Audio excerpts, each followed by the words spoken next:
Well, thank all of you for being here tonight. I realize that this is a very controversial topic, so I'm really encouraged to see that on a university campus where free thinking should be encouraged, that so many people are willing to keep an open mind about that topic. Because the assertion of tonight's presenters and presentation is that pornography fuels the rape culture. And I know that that's a very controversial statement to make because just some time ago I wrote an article titled Porn Fuels Rape Culture, and I promptly got very strong criticism from both sides of the fence. I had conservatives tell me that since rape culture didn't exist and there was no explosion of sexual assault in our culture, that any argument I tried to make about pornography, even if they themselves were opposed to it, was simply a non-starter, and they didn't see why I was trying to co-opt this type of terminology to make my case. Those who were prone to defend porn stated that there was no correlation whatsoever between pornography and sexual violence, ignoring the fact that, as I'm going to show you this evening, much of pornography now is sexual violence, and I've never quite been able to figure out and have never gotten an answer from any of those who defended this type of porn when I asked them questions like, so do you think the girls getting beaten up in porn movies actually enjoy it? Or secondarily, don't you think it's extremely creepy and misogynist for a guy to enjoy a girl getting beaten up or otherwise abused? So I know this topic is very controversial because both sides of the fence, both those who are pro-porn and those who are opposed to porn, have stated that this thesis is very controversial.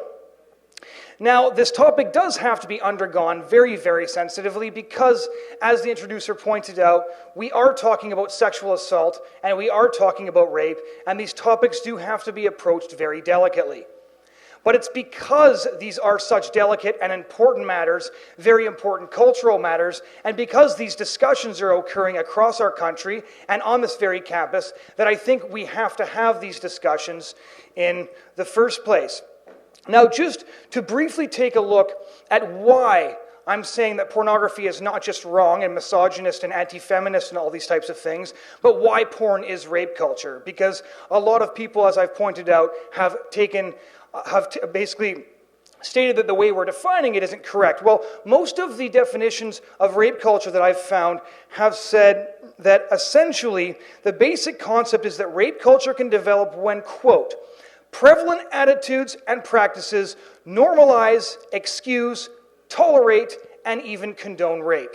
To continue quoting here, examples of this behavior are victim blaming, sexual objectification, and trivializing rape, end quote.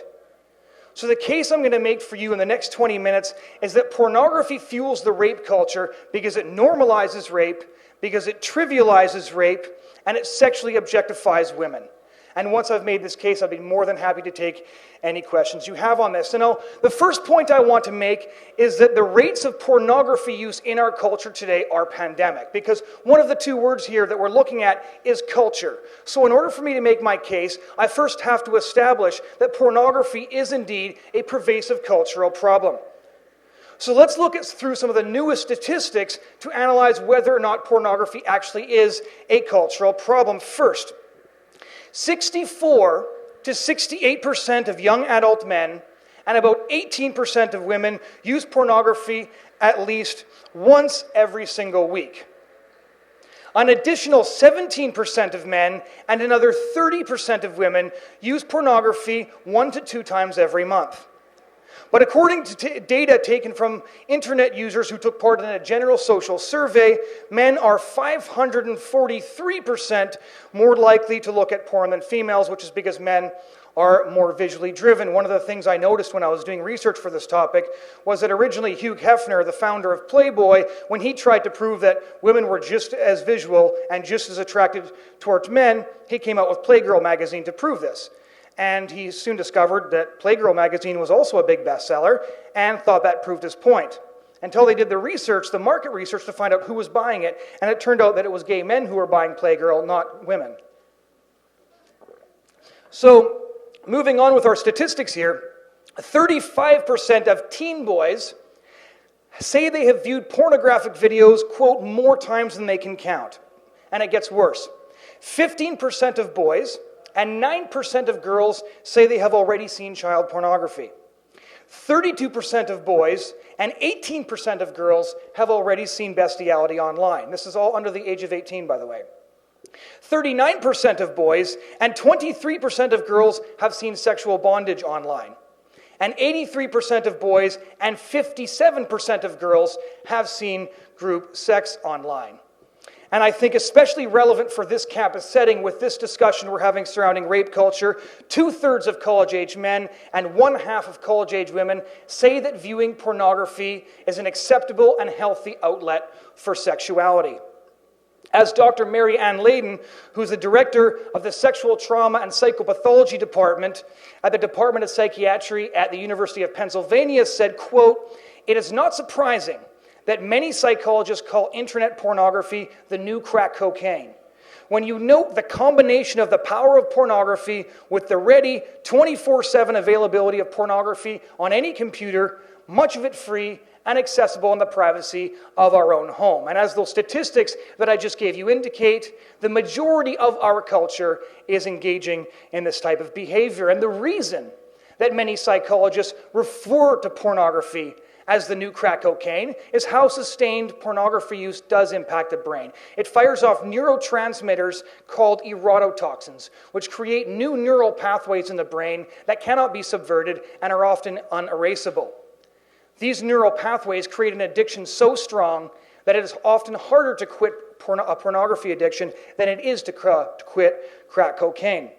So I think that by taking a basic look at these statistics, we can establish that pornography is a huge cultural problem, because even those who defend porn, I don't think are going to defend the fact that the majority of children under the age of 18 are seeing things that are absolutely brutal, such as child pornography, bestiality, etc.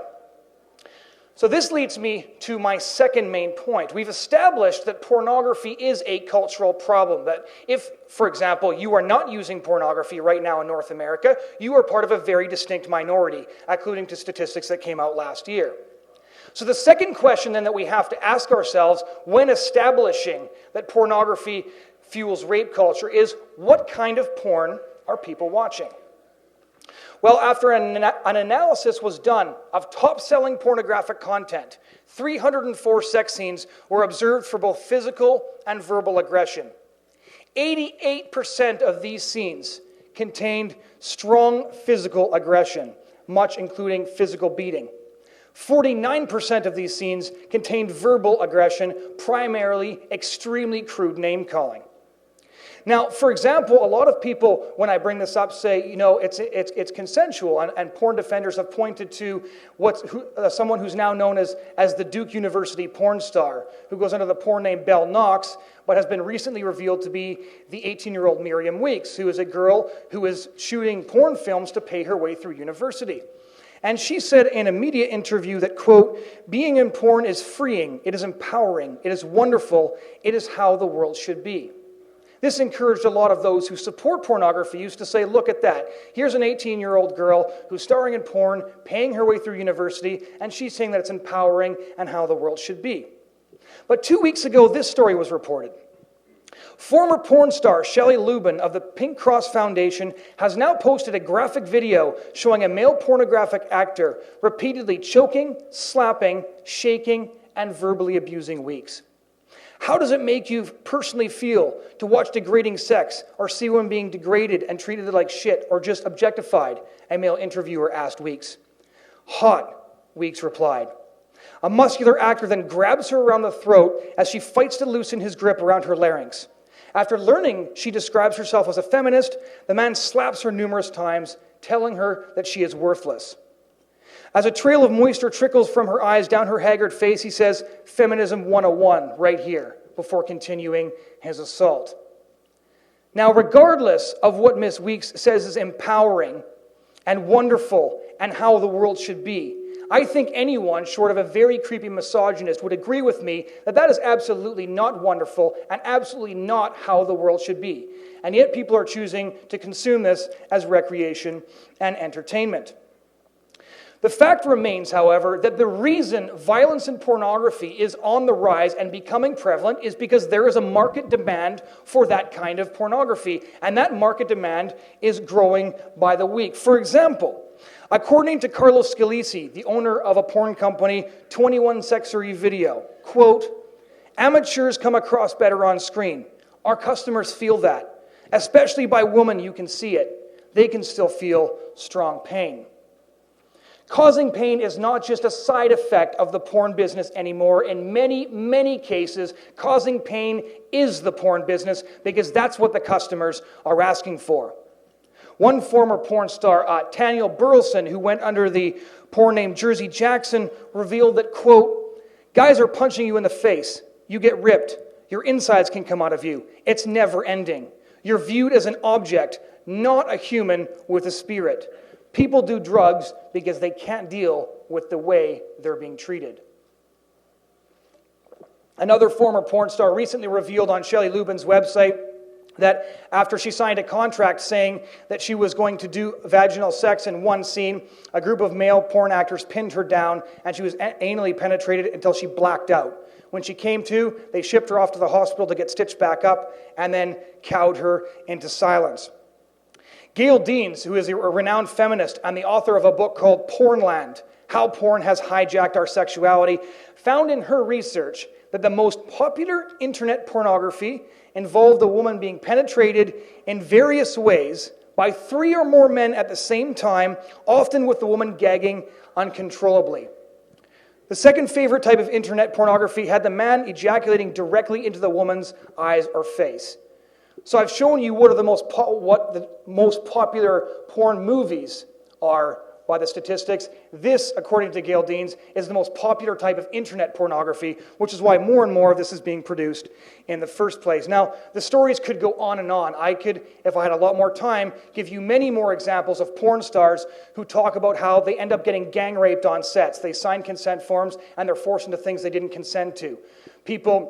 One woman who actually said that when she signed up for something completely different, she was penetrated by 2 men at the same time. Porn actresses being talked about how they're basically physically wrecked after one porn shoot. I could go through all these stories in gruesome detail, but I would encourage you to look them up for yourself. Because in the porn industry, women are at this point nothing more than objects. They're props, and they're being sold as objects that can take massive amounts of pain for the pleasure of the male viewer that is increasingly choosing to consume this type of pornography on a mass scale. Now, according to Dr. Robert Jensen of the University of Texas, who, by the way, is not morally opposed to pornography, in his paper, Pornography and Sexual Violence, he said this, quote, "My own studies and reviews of other examinations of content suggest there are a few basic themes in pornography. 1, all women at all times want sex from all men. 2, women enjoy all the sexual acts that men perform or demand. And 3, any woman who does not at first realize this can be easily turned with a little force, although force is rarely necessary because most of the women in pornography are the imagined nymphomaniacs about whom many fantasize," end quote. I think this academic clearly highlights what we've seen in the statistics about what kind of porn is being produced and why it's changing the way, in many cases, men view women and skewing the gender dynamics on a mass scale.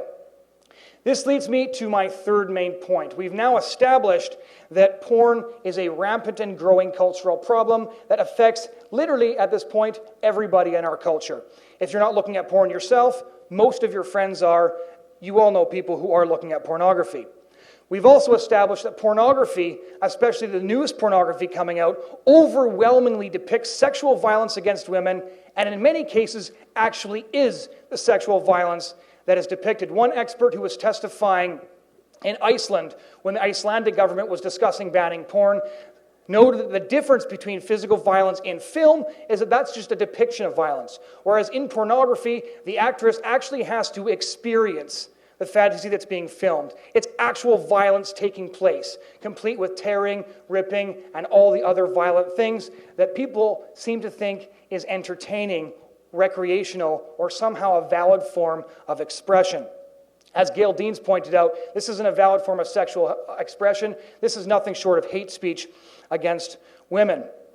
So I think that at this point, I shouldn't have to make the case that porn fuels rape culture. If you look at the basic statistics of how many people are looking at porn, if you look at the basic statistics of what kind of porn that they're looking at, I think that the conclusion draws itself. If people are increasingly watching sexual violence, sexual assault, and rape as recreational or entertainment, then obviously rape is being trivialized. Because I don't think anybody who can sit and watch a porn film of a woman being brutally raped or degraded in any of the ways I described previously and say that that's in any way empowering or wonderful. I think that we have to look at that and say, yes, that perpetuates rape culture because that woman is being raped and these people are watching that as if it's entertainment.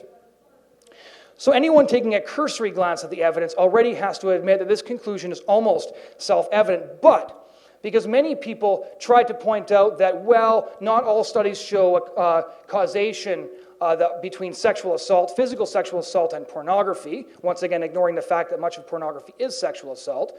So therefore, the porn fuels rape culture thesis doesn't hold up. So to buffer my first 2 points, I want to take a look at the third point, which is that porn trivializes rape, and the academic evidence on this is crystal clear. So for example, as cited by the Berkman Center for Internet and Society at Harvard Law School, and these are excerpts of the report of the Attorney General's Commission on Pornography, section 5.2.1, if you want to look it up, on sexually violent material. Quote, clinical and experimental research has focused particularly on sexually violent material, and the conclusions have been virtually unanimous. In both clinical and experimental settings, exposure to sexually violent materials has indicated an increase in the likelihood of aggression. More specifically, the research shows a causal relationship between exposure to material of this type and aggressive behavior towards women. The evidence also strongly supports the conclusion that substantial exposure to violent, sexually explicit material leads to a greater acceptance of rape myth, which, understood in its broader sense, is that women enjoy being coerced into sexual activity, that they enjoy being physically hurt in the sexual context, and that as a result, a man who forces himself on a woman sexually is in fact merely acceding to the real wishes of the woman, regardless of the extent to which she seems to be resisting, which of course is the theme of much of the porn films and the internet pornography coming out right now, so of course that makes a lot of sense. Now to requote Mary Ann Layden, the director of sexual trauma and psychopathology at the Department of Psychiatry at Pennsylvania U, she also writes a fascinating paper that I would encourage everybody here to read called Pornography and Violence, A New Look at Research. You can Google it, it's available online. She says this, quote, for many reasons, as we shall see, pornography is a very effective teacher of beliefs and behaviors, and one that also teaches its users that the behaviors are acceptable and stimulates them to do so. And she points out that this is because pornography is inherently stimulating. Continuing on, males who viewed sexual violence obtained higher scores on scales measuring acceptance of interpersonal violence and rape myth when compared to males who viewed either a physically violent or a neutral film. The increase in attitudes supporting sexual violence following exposure to pornography is greater if the pornography is violent than if it is not violent. A similar effect, however, is seen even when the pornography is not violent. Males who were shown non-violent scenes that sexually objectified and degraded women and were then exposed to material that depicted rape indicated that the rape victim experienced pleasure and, quote, got what she wanted. I'm sure you're seeing a pattern here. Even women who were exposed to pornography as a child have a greater acceptance of the rape myth than those who were not. Those exposed to pornography recommend a sentence for rapists that was half of that recommended by those shown non-pornographic imagery. These subjects appear to have trivialized the crime of rape, end quote.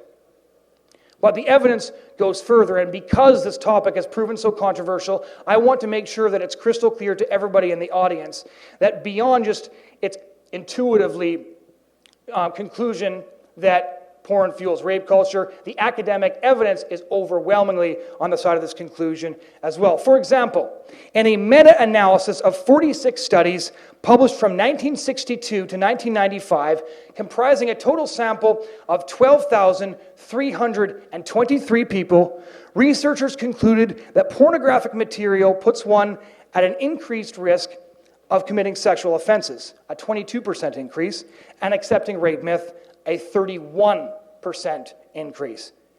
In a meta-analysis of 24 studies conducted between 1980 and 1993, with a total of 4,268 participants, researchers positively correlated rape myth acceptance to exposure to non-violent or violent pornography.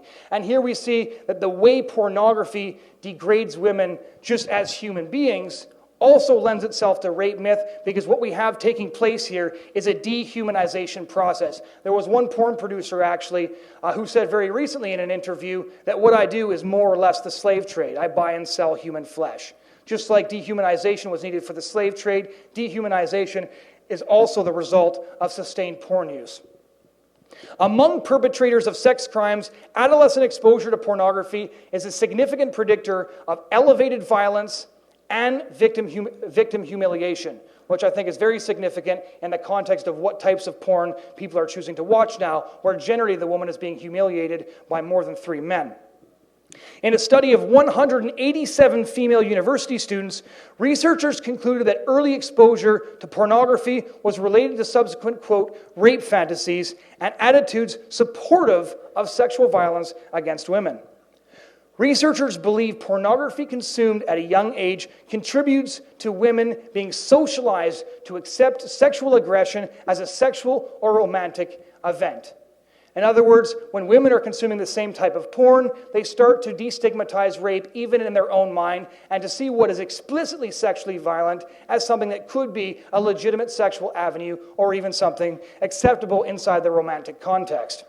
Much of the data I don't have time to share with you, talks about how wives, even at battered women's shelters, talked about how their husbands tried to force them into doing all sorts of things they didn't want to do because that husband was viewing porn and wanted to try his fantasies out on his wife. Leading from that same study, in 2004, data was collected from interviews with 271 women participating in a battered women's program. Pornography use by their partner significantly increased the odds of women being sexually abused by their abusers. When their abuser used both alcohol and pornography, the odds of sexual abuse increased by a factor of 3.2. So I'm not just making the case in this presentation tonight that there is a direct correlation between pornography and physical real-world violence. But that case can very, very easily be made. I just don't have enough time to make it this evening. A Japanese study showed that when Japanese males were divided into 3 groups and each exposed to different types of home and video pornography, a positive rape film where the female expressed pleasure, a negative rape film where the female expressed pain, or a consenting sex film, those who viewed the positive rape film were significantly more likely to state that women could enjoy rape, and higher percentages of rape cases were invented by victims. And I could go on with the academic evidence, but I think that the academic evidence speaks overwhelmingly to the fact that when people engage in sustained porn use, where people are being dehumanized for one-sided sexual consumption, and when that pornography use is increasingly including pain and violence as status quo, that this begins to fuel rape culture.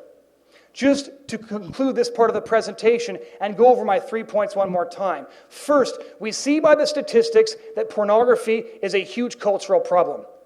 Because just looking at the statistics, based on how young people are beginning to view pornography and how many people are viewing pornography, if you do not use pornography at least twice monthly, you are a very small minority in North America. That establishes pornography as a cultural problem. Second of all, what kind of pornography are people consuming? The studies done and the evidence shows that increasingly the pornography being consumed by people is overwhelmingly violent towards women. 88% of the 304 top sex scenes in the best-selling porn movies contained very explicit physical violence, and 49% contained verbal aggression, such as crude name-calling, which we saw in the example of Belle Knox, where she was called all sorts of names by the man beating her up in that film. We also see from Gail Deans that these women are being subjected to often what amounts to gang rape. They're often not consenting to it, and what takes place on these porn sets is rape. So often the people consuming these films are actually watching, as entertainment, a real live rape actually playing out. And third of all, academics show in every study that there is a correlation between those who view pornography at all, but especially those who view violent pornography and acceptance of rape myth, which is somehow the belief that women are not that physically harmed by rape, that rape is actually what they want, and that rape is not a big deal. So I think when you look at this body of evidence, and this is just a small sampling of the evidence available, we have to conclude that because pornography trivializes rape and normalizes rape, and people are now consuming what amounts to rape as recreational activity, as entertainment, that pornography fuels rape culture. So that ends my section of the presentation, and now for the second section, I'd like to welcome up my friend Daniel Gilman, who interns at a local church here. He has worked on Parliament Hill fighting sex trafficking, and he has his master's degree in the fight to end the slave trade in Great Britain. Daniel.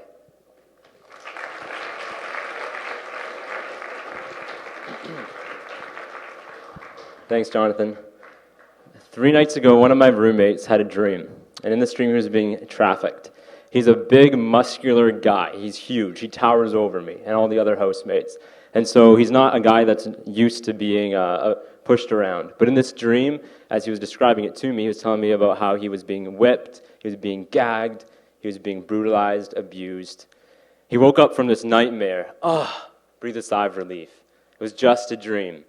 Because his living reality is not one of being trafficked, being abused in any way. The only time he's ever going to experience something that horrific is in his dreams.